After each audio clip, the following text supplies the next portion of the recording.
ଭାଇ ଭାଇ ବୋଲି ଦୁଇଟି ଅକ୍ଷର ଲାଗୁଛି ସିନା ଦୁଇଟି ଅକ୍ଷର, କିନ୍ତୁ ସେଟା ଗୋଟେ ଏତେ ବଡ଼ ଶବ୍ଦ ଯେ ତାର ତୁଳନା ହିଁ ନାହିଁ।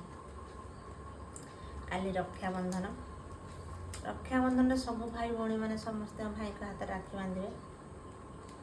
ଆମର ଯଦି ସେମିତି ଭଲ ପାଇବା ସବୁ ଥିବ, ଭାଇଙ୍କ ହାତରେ ଆମର ଦାମୀ ରାକ୍ଷୀ କିଛି ଆବଶ୍ୟକ ନାହିଁ। ଗୋଟେ ସୂତାରେ ଯଦି ଆମେ ବାନ୍ଧିଦେବା, ଭାଇ ଖୁସି ହେଇଯିବ। ଯେତେବେଳେ ଗୋଟେ ବିପଦ ପଡ଼େ ନା, ଗୋଟେ ଭଉଣୀ ପାଖରେ ତା ନିଜ ଲୋକ କେହି ନଥାନ୍ତି, ତା ପାଖରେ ସାଥୀ ତା ଭାଇ ହିଁ ଛିଡ଼ା ହେଇଥାଏ। କାନ୍ଧର କାନ୍ଧ ମିଶେଇ ଭାଇ ଛିଡ଼ା ହେଇଥାଏ।